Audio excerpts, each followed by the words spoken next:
regular finance meeting for Board of Commissioners.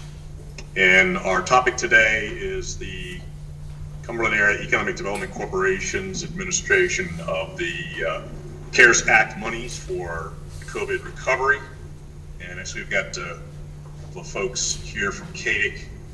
So well, why don't we go ahead and get started. What I had asked for in this was for the commissioners to get a sort of update at this point. So if we could just get a general overview of the tasks that have been completed and the outlook going forward here in regards to the application process for the block grant money on business recovery. So who's going to be, Jamie, are you handling this, or Gary, are you handling? Yes, Jamie Keener is going to be handling the presentation, and Gary Chicatano, if you want to weigh in, feel free. Okay, well, let's go ahead and get started. So. Okay, thank you very much, Commissioners, for the opportunity to be here today and to talk a little bit about the program that CADIC has developed in support of the Cumberland County relief block grant funds that you will be getting from the state. We have developed over the past month or so, developed a program that we feel is going to be very comprehensive and accurate in determining what the needs are of the business applicants in the county. We've been collaborating with our local chambers of commerce, the 4 chambers, Shippensburg Area Chamber, Carlisle Regional Chamber, Mechanicsburg, and West Shore Chamber. And we've also been collaborating with your task force, with Gary Chicatano leading as your recovery coordinator. Over the past couple of weeks, we've refined our program. We've shared our guidelines, and what I'd like to do is go through sort of a synopsis of the guidelines of the program with you, is what my presentation is here today. We're calling it the Small Business Recovery and Sustainability Fund. Again, this is one component of the overall CARES funds that the county is going to be receiving. The other programs that you're probably well aware of are for health and human services, municipalities, nonprofits, and for PPE and for county administration. But today I'm going to be focusing on the Small Business Recovery and Sustainability Fund. So the fund outline, really again, it follows the state guidelines that we received from DCED. It will be available to eligible entities with less than 100 employees, with the exception that tourism businesses of any size will be eligible. Funding will be utilized to replace working capital, to help those with working capital, and also to help those businesses modernize their facilities for health and safety needs. Priority will be given, in accordance with the state legislation, will be given to CARES applicants that have not received funds prior, such as PPP or the EIDL funds. Again, that will be part of the consideration of who receives these grant funds. And the intent is to obtain applications, evaluate the needs, and to distribute the funds in a timely manner. Regarding eligibility, all applicants must meet the following criteria. Again, the total employees by head count needs to be less than 100, with the exception of tourism businesses. And again, it's based on the head count as of March 1, 2020. Applicants must be a for-profit business that was negatively impacted by COVID-19. And we want to make sure that these businesses or these applicants acknowledge the information that they're submitting. So we're asking them to sign an acknowledgement as part of the application, ensuring the accuracy and the authorization of that individual to sign the applicant on behalf of the business. And the county has provided through your solicitor that acknowledgement that we will be using. Grant awards, we're looking at grants of up to $50,000 for the average of 3 months of their operating costs. So if they submit their 2019 income tax return, we will look at their working capital expenses and determine what their maximum grant award would be based on 25% or the average of 3 months of their working capital expenses, with a minimum grant being $5,000. And the applicant will choose how best to utilize their funding across their working capital needs and facilitate retrofit of their improvements for public safety, public health, to get them back up and running. So also wanted to share the evaluation criteria that we've established. Again, we want to try to be as formulaic with this evaluation as possible, so the applicants will be submitting either online or hand filled out applications that we will compile, put into an Excel spreadsheet, and have formulas to determine what the ranking is for that particular business and how they rank overall with all of the applicants. So several of the criteria here are the industry types. We're going to use the NAICS codes. I think there's 14 two-level codes that we'll be using. And recently, actually, I think it was April, we had gone through and done an evaluation of high-risk industries, those impacted most by COVID-19, and they will have, those in high risk will have higher priority. We have it broken down to high, moderate, and low risk priority based on industry type. So we will evaluate them. The applicant will have to identify what their specific NAICS code is, and then we will evaluate based on that. Also, the number of employees. Again, the intent was to try to hit small businesses as much as possible, so we're looking at the categories of 1 to 20, 21 to 50, and 51 plus, and placing a ranking on them. Number of years in business. Again, somebody longer in business might be more sustainable. So we would be putting grant money towards business that may have been here and is more likely to continue to operate. Operating status. So during COVID-19, were they closed completely? Were they closed up to 25%? So we're going to look at how much impact they had. Again, whether it was 100% closure or 75% closure or so forth. We're going to evaluate based on that status during COVID-19. We're also going to ask them what their current status is to see if they've recovered to some degree, but that's not part of the formulaic evaluation.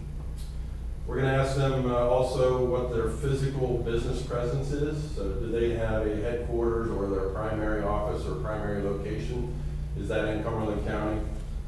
Do they have a satellite office or a branch office in Cumberland County with their headquarters being somewhere else?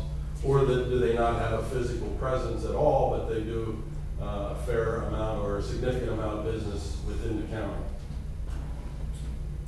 We're also going to look at demonstrated profitability, so we're going to require them to submit some financial information that we'll be able to do an analysis or a review of their financial position and regarding profitability. Again, we're going to look at long-term sustainability and make sure that we're putting grant money towards those businesses that we feel will continue to remain open and recover in the long term. And we're going to look at economic impact.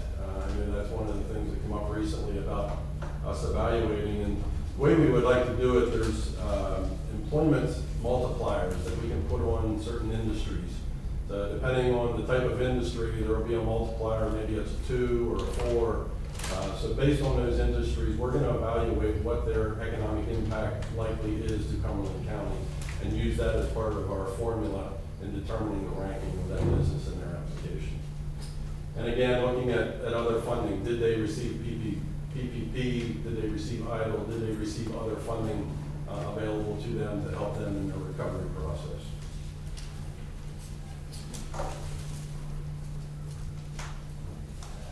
The estimated timeline, and we have a lot of to be determined yet. We're still trying to nail those down. We were on a task force call yesterday, and we're still trying to evaluate and determine what those dates are going to be. But once the application opens, the guidelines and the application will be made available online. Again, we're going to have an online portal for application. We'll have downloadables We're going to have PDF infill applications, and we'll take handwritten. They can submit them to our office. We anticipate it's going to be roughly 14 days that the application will be open. The window will be open 14, 15, we're not sure exactly, depending on the date that it actually opens. Katie, in the process, will be collaborating with the Chambers of Commerce, their executives, and we will be meeting with them to talk about the applicants, sort of do a first flush of those applications, because Katie doesn't necessarily do day-to-day business support, so the chambers typically, that's their role, so they're more aware of a lot of the businesses that we anticipate that will be applying and can give us feedback relative to those applications. We also have put together a review team at Katie, part of individuals from some of our committees that have a banking or finance background that will be involved in review of the applications and ultimately in the ranking and recommendation that we would then deliver to the task force and ultimately to the commissioners for consideration for grants. At that point, then I assume the process will be that the applicants will be notified whether they got a grant or not, and then the disbursement process will begin. My understanding at this point is that the county will be taking care of the disbursements. We are awaiting a contract from your solicitor regarding the agreement between Katie and the county and what our role is going to be in the review of the applications, the recommendation, and any follow-up on the grant process post-award. And the final thing I have is contacts. I wanted to share, again, our primary public-facing contact for any questions relative to the program is going to be Valerie Copenhaver. We have a team of about 6 or 8 individuals that are going to be involved in the program. I can always be reached, but we're trying to streamline this because we anticipate maybe 1,000+ applications over the 2-week period. So we are going to be knee-deep in accepting, downloading, in calculating the rankings. I will add, and I mentioned the downloading, as we take online applications, we have a process by which we will do daily downloads of those applications, put them into an Excel spreadsheet. We have formulas that are already developed that we will then, as we dump those that data into the spreadsheet, it'll create the ranking or the rating of that particular application, and then we have to do a little financial analysis of the attachments to determine ultimately what that grant award would be if they are to qualify. Also doing some review of the eligibility to make sure that they are eligible and comply with the criteria. But we are and have been working close. Met with the chamber executives yesterday again to talk about the process. So we're trying to hit the whole county geographically and making sure that the businesses. We've also talked about getting the word out about the program. They are going to be pushing it out as the county is, as Katie is. So I anticipate, and even through, I think, this presentation, it will probably be publicized that this program is coming, again, mid-July. We're hoping to get a date firmed up relatively soon. With that, answer any questions you may have. Just, I have copies of the handwritten application here, just if you want to see it. I also have our guidelines. It's a 5-page document that includes the contacts, and that will be part of, again, once we go live, that will be provided to the businesses for their consideration. I have some questions. So, it's my understanding that Katie really has the final decision on where this money is going. Am I accurate in that understanding? No, we are going we are going to be making, we will be compiling all of the applications, and there will be a review team, and we will be making recommendations to the commissioners, and the commissioners ultimately will make that decision.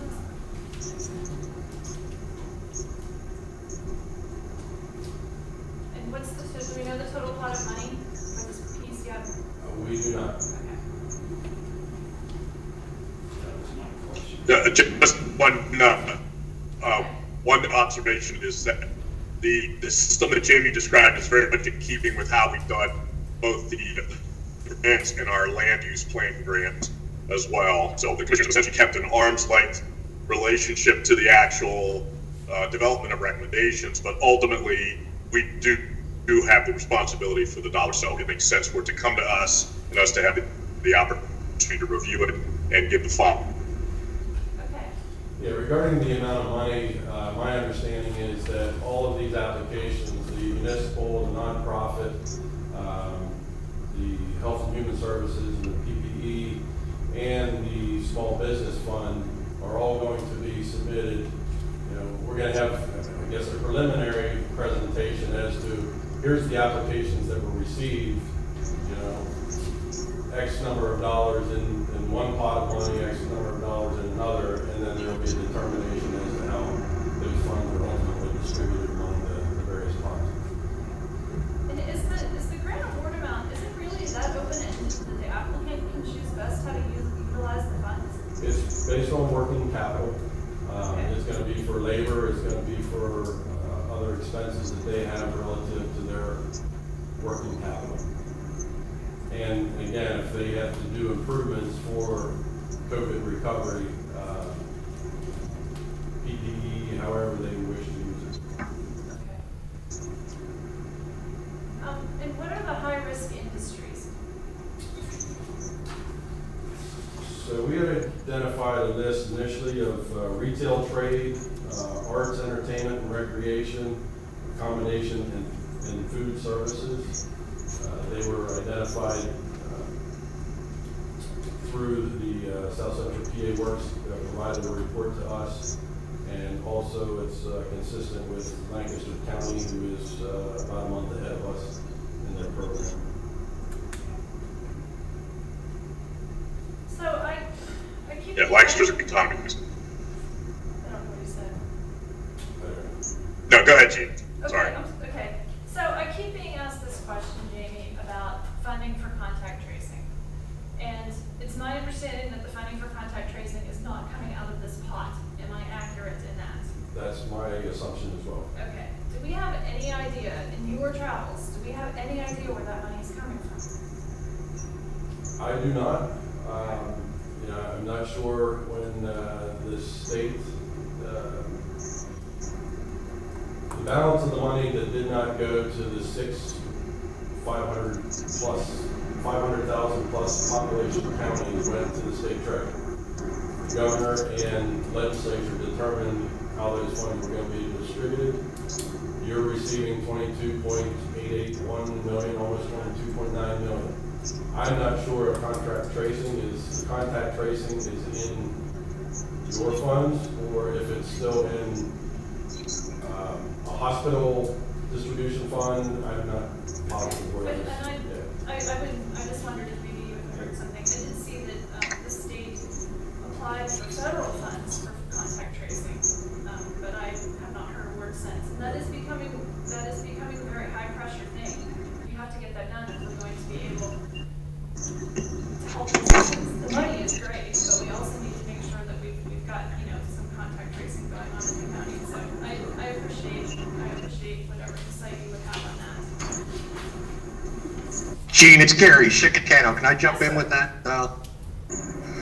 As best as I can tell, the counties who received direct funding from the federal government were able to use a portion of their money for contact tracing. However, those of us who did not get it from directly from the federal government, it does not appear to be an eligible use in the funding we were given. Okay. So, as you and I have discussed before, I think the Department of Health is the key to funding for contact tracing. Yeah, and I think that's where I'm headed with it also, Gary. I just was hoping, you know, this is such a moving target, and all of these dollars seem to be a moving target. And so I just was wondering if something new had even happened today. Not that I'm aware of, and I've been keeping my eye out on that to see if anything new did come out. Haven't seen anything. Okay, thank you.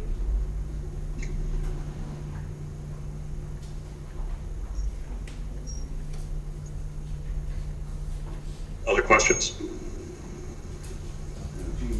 I think I've exhausted all of them. Yeah, you listen to your questions. Okay. Save some time. So you have no questions then, Vince? No, you're not, Gary. Thank you. Okay, I do have a couple of things, and by the way, I'm almost there. So the question I had is something it's come up before, and that is Jamie or Gary, either one of you, can you tell us what the expectation is in terms of the audit requirements? And I'm hoping we have some guidance on this because, I mean, the county is responsible for these dollars. And of course, most of you have seen, there's some negative headlines today about yesterday regarding the PPP dollars and, who got those and whether they were worthy or not and whether they could account for them adequately. And we all recognize, there's a big rush to get these dollars out the door, and obviously there's a real need that needs to be met. So, in situations like this, the big guys upstairs in the federal government will often say, just do what you need to do, and we'll clean it all up later. But to me, that certainly does not leave us off the hook, and we need to be very certain that our administration of these dollars is not something that's going to be called into question a few months down the road. So if you could explain to me just whatever we know or what we've heard in terms of what the accountability provisions are going to be. What are are we making applicants sign an affidavit that their information is whole and accurate? And do we have specifically, do we have legal advice perhaps from the Commonwealth ideally, but or even from Cadix solicitor or anywhere, frankly, that gives us any assurances that we are protected in this intermediary role that we're playing with these dollars? I'd like to answer that, Gary. Yes to all of your questions, in that we are working very diligently to, first of all, make the process objective, and then secondly, to comply with the requirements that we have for monitoring those people who are receiving the grants, and then the audit portion after the money is distributed. There is a group which is part of the county task force, which is a compliance committee that consists of the county solicitor, the controller's office, the finance office, and a few other individuals who are making sure that the application includes the necessary language to guarantee that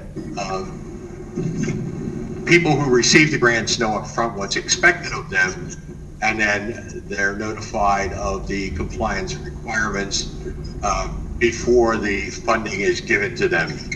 And then the finance office will monitor the recipients through the evaluation period. So we're doing our best. We do have legal advice from the solicitor.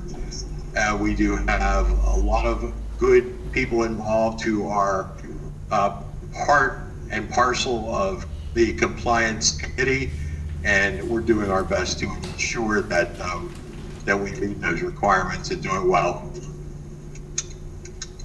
Okay.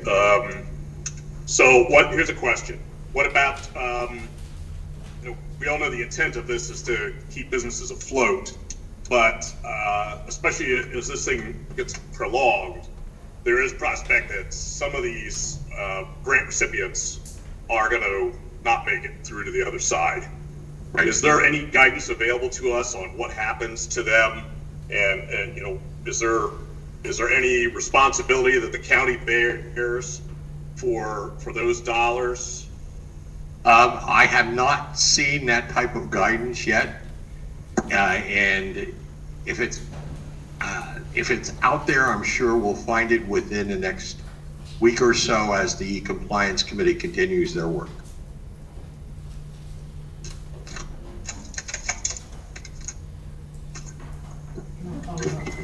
So. Okay. So we have, this is Dana, we do have a couple of things going on. One thing that we need to work out with Kate and Jamie is who's gonna create the contract for the businesses. At the end of the day, they're gonna end up being a county contract. The businesses have a different path than all of the other grants. They don't have to have the subrecipient monitoring. They don't have as scrutinized ways of spending. So the real scrutiny on the businesses is in the beginning, and Kate making sure. We're hoping to enter into a contract with Kate that spells out their responsibilities versus us. And we're trying to do it in a mix. I need to be careful of my wording, because if I misword it. We're putting the responsibility on the county for making sure the businesses are ultimately the responsible parties. But that will then not require Kate to have a subrecipient contract. Okay. But they still are helping us, and they are the experts in those program areas. Okay. We also have county departments are gonna put in applications, and it's gonna be, they're part of the process. So we haven't said a certain amount is for county, we're not coming out with that expectation at first. It's gonna be competitive for all members, is the direction that I heard before. So, they won't have to have the same subrecipient monitoring and scrutiny as the municipalities, the non-for-profits, and the behavioral health. But they will have to follow all of the federal guidelines, so we will want not only contracts in place with the businesses, but also the subrecipients, and I'm gonna call them vendors, because we're gonna have to make a determination if the money is being provided to somebody as a vendor versus a subrecipient. If it's a vendor, it's relatively easy. We're not gonna cut a check until they prove that they've met the requirements of the program. Okay. So that's a little bit easier. If they're a subrecipient, then we will be cutting the check, but the county will be on the hook for making sure that those monies are appropriately spent. And we'll have a contract with them that spells out if they don't appropriately spend the money, what that means. And normally it's return the money to us. We haven't determined who will be the subrecipient monitors yet, because they have to be program area experts, so to speak. And so I'm very thankful that we don't have to monitor the businesses. But, so it may be somebody in, say, drug and alcohol monitoring the behavioral health, and Kirk may have to monitor the municipality, so we'll split the subrecipient monitoring up based on the program area experts. Does that make sense? I'm Yes. talking loud, like you're still on. I'll probably do the same thing. So. I think I covered everything, but. All right, that's a very good information to have. One or two other things, and then we'll move on. Regarding the criteria, and we had a little bit of discussion earlier this week on that. So I just want to emphasize that I think we have maybe some refinement could be to that. And I believe Crystal was sending you the economic impact information that's used for the RACP grants. So that could be something that So I didn't have a chance to really look at that in depth myself, but I'm hoping we do put a sufficient amount of attention on the economic impact of some businesses versus others, because it's limited resources. We want to get the most mileage possible with limited dollars. Commissioner, I reviewed that. Most of that refers to new job creation. There is a small portion of it for job retention. So that's why when I started looking at it, and I had a conversation with David Luo, who is on our rec board, who has an economic background, we had a discussion, and then he's the one that suggested maybe we look at this employment multiplier, where those businesses that are of a certain industry, the NAICS code, has a more significant impact. So we can still have it as a formulaic justification for showing that economic impact, rather than asking somebody, all right, how much did you pay in county taxes this year? Which I think would be very difficult for us to follow up with and make that determination evaluation. So we were thinking that the economic impact can be calculated based on this NAICS code and the multiplier for that particular industry. We can talk about it further, but that was All right. where we're at. That's where we're at right now. We can definitely revisit it once we have further discussion. And I'm not saying it should be the main one, but actually the amount of taxes they pay is a pretty good indicator of how much, what they're generating, the revenue they're generating. Correct. And such, so, and those figures shouldn't be hard to find, right, Dana? We have that information. I'm not sure. You're not sure? But it depends on what taxes, because again, we go to the hotels and we have a hotel tax Right. that we would have to add. Yeah, in. you'd want to keep it uniform, so you just want to pick out one. And again, it's not, they should all be relative Right. to each other, so you just want to pick one. But I think, Because we won't want to use real estate tax. I'm not sure what you would want. well, they would all be, well, I mean, their rate is set by, is also revenue dependent. The assessment is revenue dependent, so maybe it is a little one. But not all businesses own property. That's a good one. And so that's where I came from, I don't know, because Okay. I don't know which tax we would use that would really give you the All right, breadth. I only brought up as food for thought, so let's think about whether there is some indicator that would give us a little more refined view of the true economic impact, and then build that in.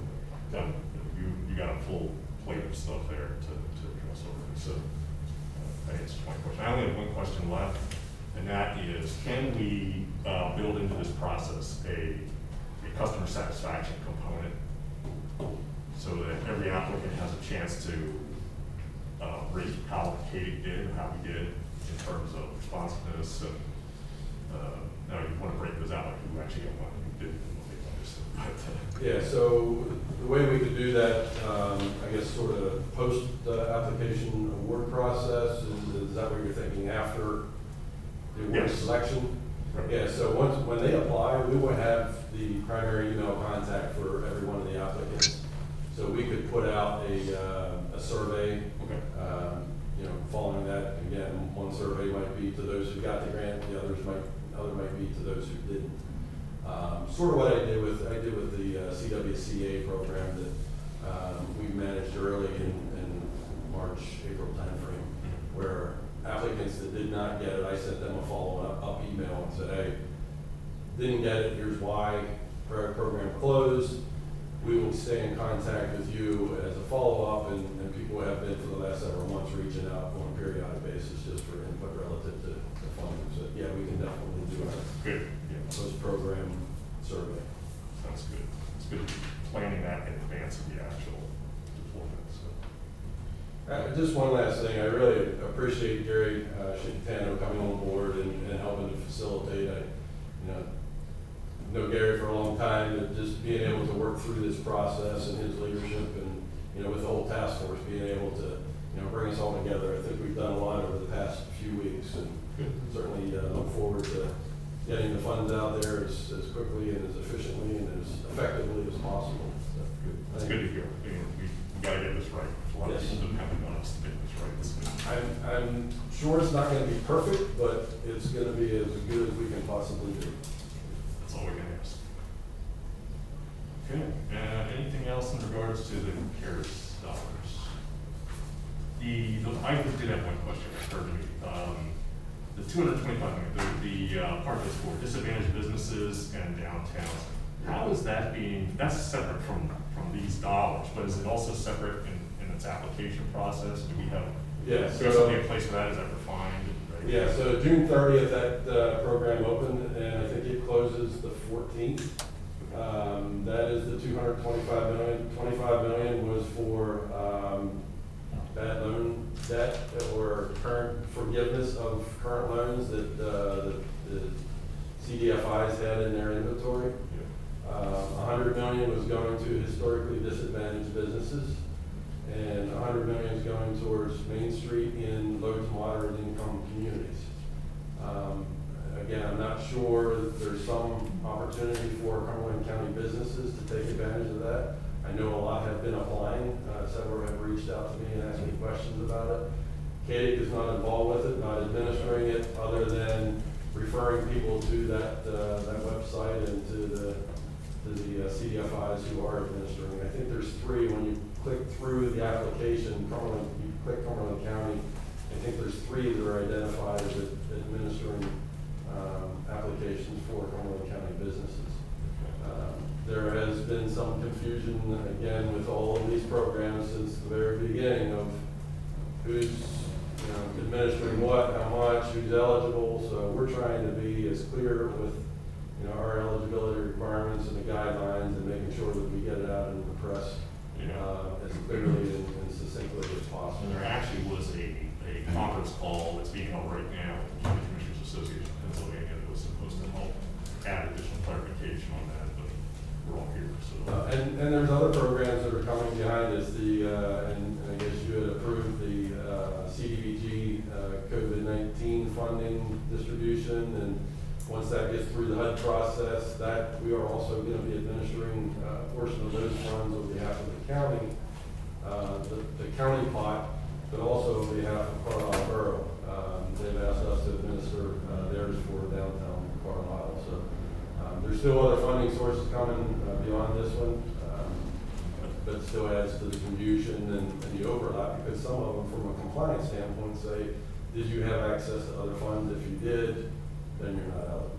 So Well, we've had that confusion in regards to CARES money, where it was, you're not eligible, or then it was, well, you get a priority if you have it. Well, So these other, the disadvantaged businesses, the downtown businesses, the ones who are applying for that other pot of money, are they essentially shut out by participating with us? I don't know that for a fact.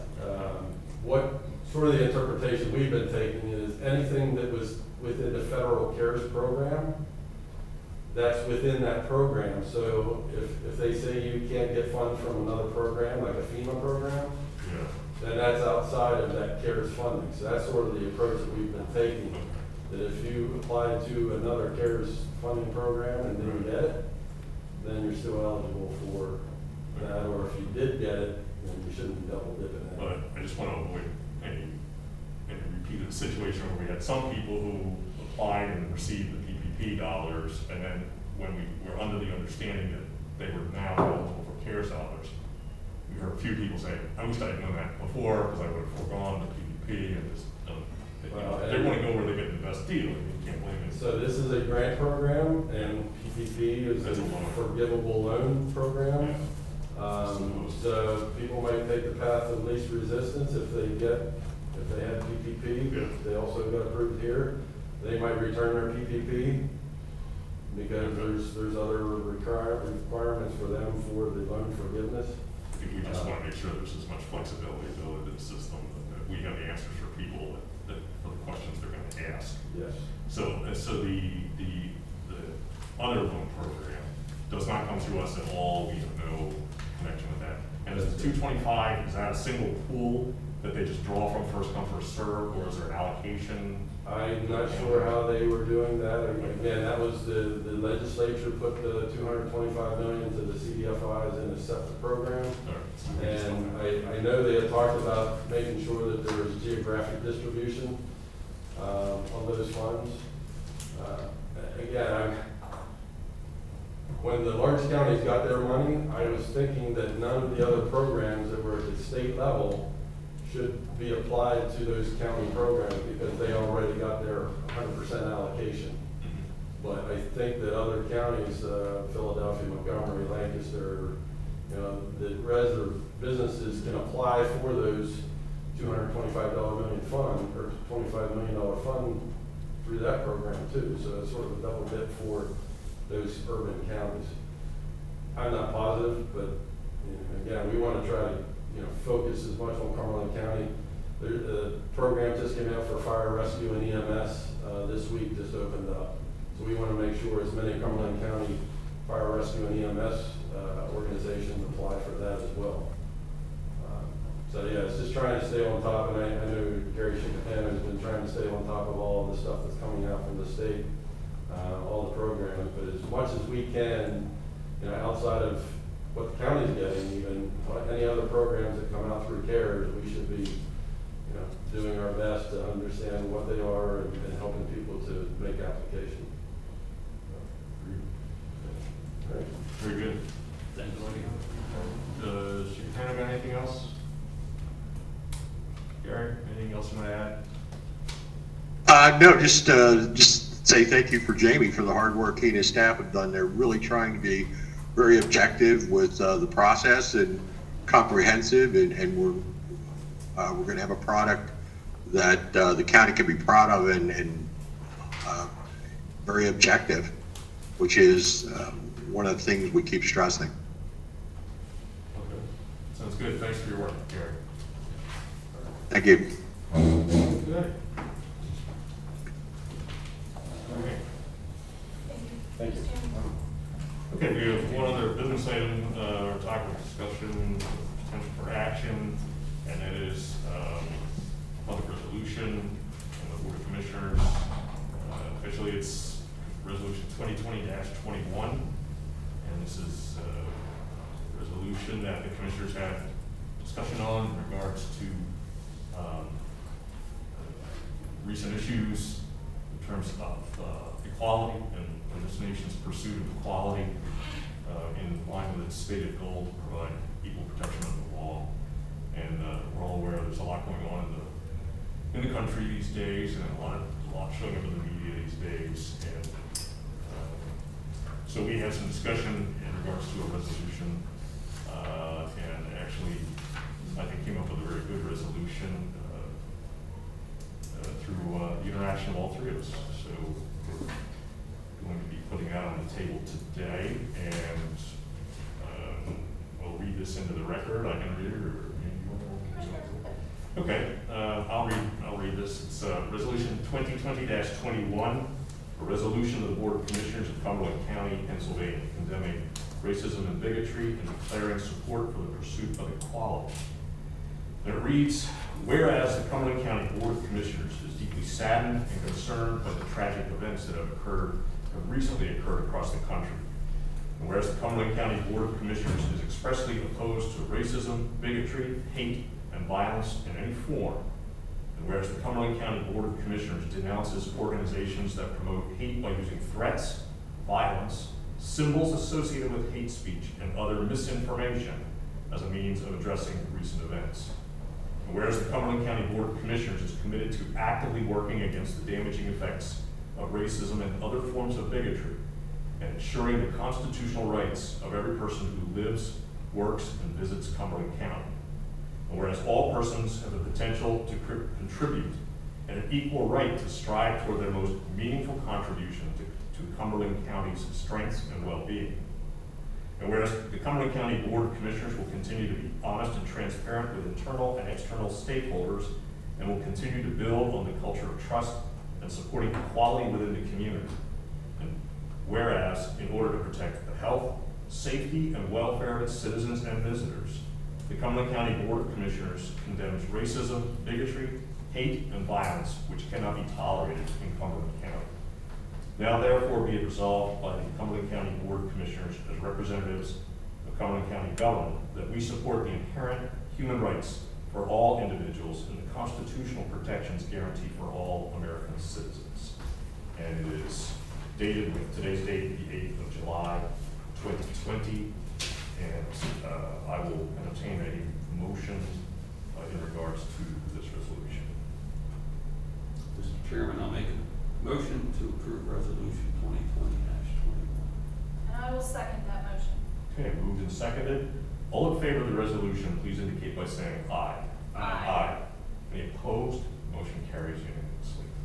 Thank you. Okay, item 3 on the agenda is other business. I have other business. Okay.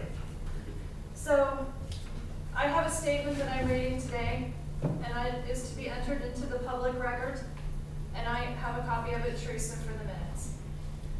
And I certainly appreciate what Commissioners Eichelberger and DeFilippo Jaco did today, and I appreciate their work on our combined resolution, and in no way, shape, or form am I trying to undo any of the good things that we did with that resolution.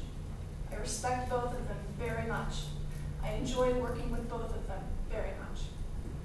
That being said, in 1967, Dr. King delivered his "Where do we go from here" sermon. In this sermon, he famously stated, "Hate is too great a burden to bear. Yes, that's right. I have decided to love." In the 52 years since Dr. King's sermon, we have not made enough progress to dismantle the institutions of systematic racism and discrimination. I am wondering, as a resident and commissioner of Cumberland County, where do we go from here? For far too long, Black and brown people in America have struggled for full protection under the law and to be recognized as full human beings deserving of basic human rights. Systematic racism and discrimination have no place in our lives and our society. Understanding racism is a lifelong, uncomfortable process and a demonstration of our love for one another, a demonstration of our humanity and vulnerability. Dr. King preached that the time is always right to do what is right. Today, on the public record, I am doing what I know is right in my heart. That is to say that Black lives matter. The killing of Black men and women is an unacceptable violation of the human rights due to all people. There's a problem with policing in this country, and it needs to be addressed now. Problems with our criminal justice system, our education system, and the persistent cycle of poverty must be addressed swiftly and effectually. It's time to move forward. I was elected to serve the people of Cumberland County, and there are people in Cumberland County who are hurting. I ask our police officials, our public officials, and our residents to work toward reform, and I offer to facilitate meetings between all groups and serve as a catalyst for change. Let's revel in what we perceive as our differences, because the acknowledgement of our differences will allow us to move forward as one race, the human race. Thank you. Any additional? No, sir. Okay, any additional other business? No, sir. No, sir. Staff? Oh, okay. Okay, at this point, we do have opportunity for public comment for items that are on the agenda. So please identify yourselves. Kathleen Kagon, Cumberland Township. I have two statements to read today. I'm from Capital Region Stands Up, and I thank Commissioner Falchi for her willingness to work with us. The first statement I'm going to read, it was posted on June 7th. As the party of Lincoln, we believe in equal rights, equal justice, and equal opportunity for all, regardless of race, creed, sex, age, or disability. We support every citizen's right to peacefully protest and petition the government. Every citizen has the right to exercise their right to free speech under the First Amendment. We value all lives from conception to death and believe all people should be treated with respect and dignity. These are beliefs that we have always held and we will continue to hold. Our committee recognizes the systemic racism against Black Americans that exists in our criminal justice system and other institutions. During this time, we stand with our Black neighbors and all those who peacefully protest and advocate for change. That was written by the Cumberland County GOP. And I asked today, why, whereas this resolution that was passed, this fine resolution, I would ask, why was a similar resolution to what they wrote, not what, written today, what we requested. And then I'm going to give you forth the resolution that Capital Region Stands Up suggested for this effort.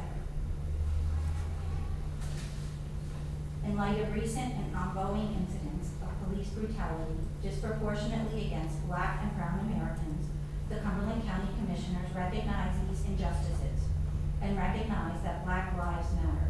For far too long, Black and brown Americans continue to struggle for full protection under the law and to be recognized as full human beings deserving of basic human rights.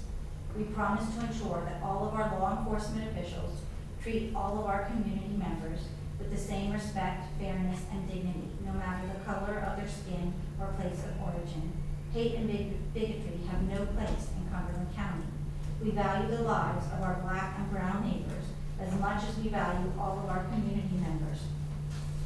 We are committed to systemic, comprehensive reform of our law enforcement and criminal justice systems within Cumberland County. Our objective is to establish systems of community policing in which police become part of a community and reflect its demographic composition and are organized and trained to protect and serve it. These systems of community policing must be free of all forms of discrimination and disparate treatment in the enforcement of the law, and the police should be under civilian command and authority. We resolve that the lives of our Black and brown neighbors should be valued and respected as much as we value and respect our other community members. Kathleen, I have a question. That second resolution that you read, that Capital Region Stands Up presented, I've never seen that one.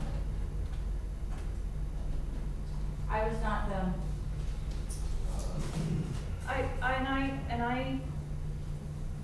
have a resolution, from Dawn that was shorter and along the same lines, but I have not seen that resolution. That was not presented to me. what happened? So I'm not sure if there was some miscommunication along those lines or what, but I believe that's the exact same resolution. Maybe there was some, I delivered an email format that may have messed it up somehow, but I'm pretty sure it was the same resolution. So I apologize if that was messed up. It just, there's a lot more words there than I remember. And Vince, I know I shared the resolutions. Yes. And are you hearing the same thing? I'm hearing a lot more from what she's saying in her resolution. Yeah, it's just long, it's longer. They were around the same thing, but Kathleen, I'm sorry, I've never seen it. Okay, I'm sorry, I mean, that was the resolution we had, so whether it was just some sort of like. I'm sure it was a miscommunication. Copy Need paste. something. Yeah. Something. It was something put together. Well, I personally, I think I take responsibility for that. I'm not sure what happened there. I do want to say that I sent from my end at least, when I sent it out, it should have been the same resolution. I think what happened in the email is that it probably cut it off somehow. I don't know if you recall when I sent it out, I said rather than attaching it in a Word document or PDF, I just put it right in the email so. Yes, that's exactly what happened. Yeah. So maybe at some point in there, it didn't copy and paste correctly, so I apologize for that. But nonetheless, I do want to come here and say, first of all, that I appreciate the leadership, especially of Commissioner Fauci here, to be able to stand up and on public record, be able to state that she stands with her Black and brown neighbors in this community specifically, and acknowledge the presence of systemic racism, because it is not as much a debate as it is just a fact of life for Black and brown Americans for generations upon generations. So I appreciate you, Commissioner Fauci, for taking this stand and being here with us in this moment, and also being someone willing to have an open line of communication so that we can work together on these things to fix our communities and protect our communities. As a resident here in Cumberland County, it means a lot to me. As a Black man here in Cumberland County, it means a lot to me. So thank you, Commissioner Fauci. I also want to thank Commissioner DiFilippo for having the same level of open line of communication as Commissioner Fauci and being able to communicate openly about these things, despite possibly some differences that we may have. I appreciate the willingness to come to the table and try to find solutions in the community. And I appreciate all of the commissioners for passing that resolution, which is a fine resolution, although, like Kathleen was heading towards, it definitely could be more specifically tailored towards the people that it affects, and definitely could be more, it could acknowledge more of the presence of systemic racism, which is really the most insidious form of racism. But nonetheless, it's a great resolution, and I appreciate the commissioners for taking a stand in our community against hate and bigotry, because it is not welcome here in Cumberland County, and it means a lot, it will mean a lot to the residents of Cumberland County that you all have taken that stand. And to close off, our organization has repeatedly over the last few weeks attempted to create that bridge between the commissioners in the community so that we can work together and find ways to fix these problems that we're speaking about in this resolution. And then, Commissioner Fauci's statement, we have to fix these things. Resolutions are great, but that's just the first layer of the problem. We have to denounce it, and then we have to disengage. We have to make sure that it is not effective in our communities.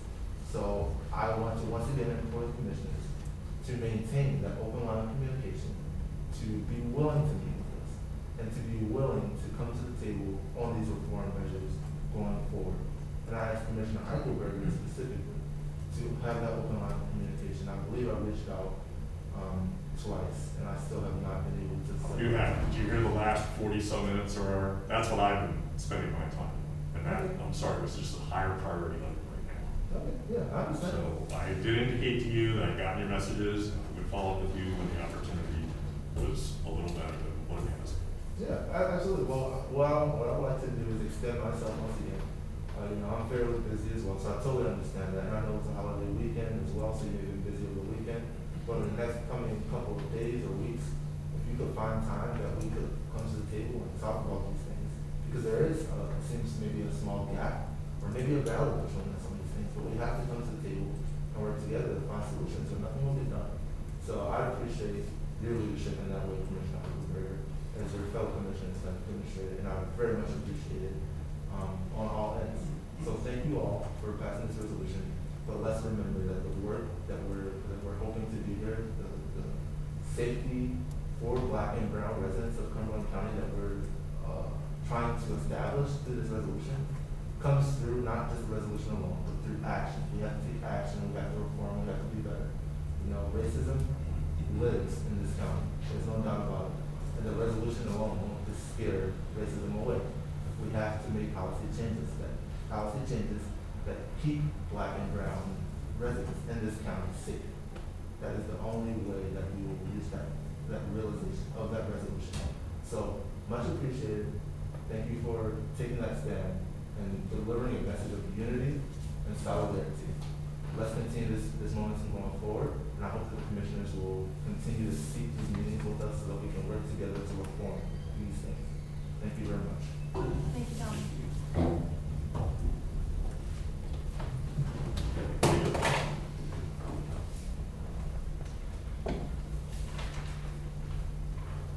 Okay, any additional issues for public comment? Seeing none, if nobody has anything else, I'll entertain a motion for adjournment. I move to adjourn. You're adjourned.